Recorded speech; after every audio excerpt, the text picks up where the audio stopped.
अस्सलाम वालेकुम। आपको पता है कि 20वां सुपारा है, सूरह अल-अनकबूत पढ़ रहे हैं, उसी को कंटिन्यू करें। बिस्मिल्लाहिर्रहमानिर्रहीम। और अल्लाह ज़रूर मालूम करेगा कि इनको जो सच्चे मोमिन हैं, मुनाफिकीन को भी मालूम करके रहेगा। 11 और काफिर मोमिनों से कहते हैं कि तुम हमारे तरीक़े की पैरवी करो, हम तुम्हारे गुनाहों का बोझ उठाएंगे, हालांकि वो उनके गुनाहों का कुछ भी बोझ उठाने वाले नहीं हैं।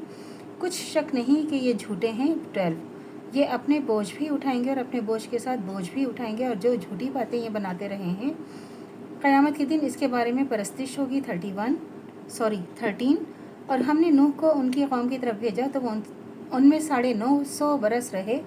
देखें, 950 बरस रहे हज़रत नूह जो है। फिर तूफ़ान ने उनको आ पकड़ा और वो लोग जालिम थे। 14 फिर हमने नूह को और कश्ती वालों को बचा लिया और हमने इस वाक़े के तमाम आलिम के लिए मौजिब इबरत बना दिया। 15 और इब्राहीम को भेजा जब उन्होंने अपनी कौम से कहा कि अल्लाह की इबादत किया करो और इसी से डरा करो, यही तुम्हारे लिए बेहतर है अगर तुम समझदार हो। 16 तुम लोग अल्लाह को छोड़कर बुतों को पूजते हो और झूठी बातें बनाते हो। जिन लोगों को तुम खुदा के सिवा पूछते हो वो तुमको रिस्क देने का इख्तियार नहीं रखते, बस खुदा ही रिस्क की तलब करो, इसकी इबादत करो, उसी का शुक्र अदा करो और तुमको उसी की तरफ लौटना है।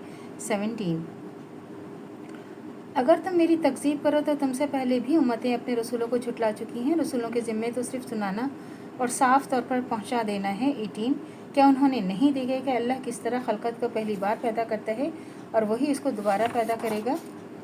ये अल्लाह के लिए बहुत आसान है। 19 आप कह दीजिए कि तुम ज़मीन पर चलो फिरो और नज़र डालो कि कैसे उसने मखलूक को पहली बार पैदा किया, फिर जिसे चाहता है अज़ाब देता है और जिस पर चाहे रहम करे, इसी की तरफ तुम सब लौटाए जाओगे। 21 और तुम ना इसको ज़मीन में आजिज़ कर सकते हो, ना आसमान में, और ना अल्लाह के सिवा तुम्हारा कोई कारसाज है और ना मददगार। 22 और जो लोग अल्लाह और उसकी मुलाकात से इनकार करते हैं, ये लोग मेरी रहमत से मायूस हो गए हैं और उनके लिए दर्दनाक अजाब होगा। 23 तो उनकी कौम ने जवाबन कहा तो ये कहा, इसे मार डालो, जला दो, तो अल्लाह ने इसको आग से बचा लिया। इस वाक़े में इन लोगों के लिए कई निशानियाँ हैं जो ईमान रखते हैं। 24 और इब्राहीम ने कहा कि तुम जो अल्लाह के सिवा बुतों के लिए बैठे हो तो दुनिया की ज़िंदगी में बाहम दोस्ती की वजह से, मगर फिर क़यामत के दिन एक दूसरे की दोस्ती से इनकार करोगे और एक दूसरे पर लानत करेगा और तुम्हारा ठिकाना दोज़ख होगा और तुम्हारा कोई मददगार ना होगा। 25 फिर इस पर एक लूत ईमान ले आया और इब्राहीम ने कहा, मैं अपने रब की तरफ से हिजरत करने वाला हूँ, बिलाशुबा वो बड़ा ज़बरदस्त हिकमत वाला है।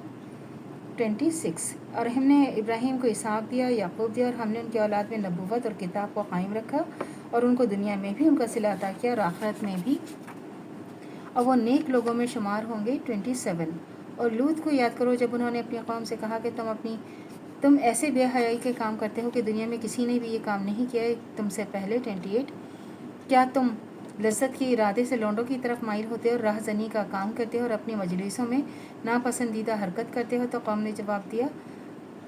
ने जवाब में यही कहा कि तुम अगर सच्चे हो तो हम पर अल्लाह का अजाब ले आओ। 29 तो लूत ने कहा कि ए मेरे रब, इस मुफसिद कौम के मुकाबले में मुझे नुसरत इनायत अता फरमा। 30 तो अल्लाह से दुआ करनी चाहिए जो हमारी ईमान है मज़ीद इंतकाम दायम रहे, ख़ात्मा बिल खैर ईमान पर हो।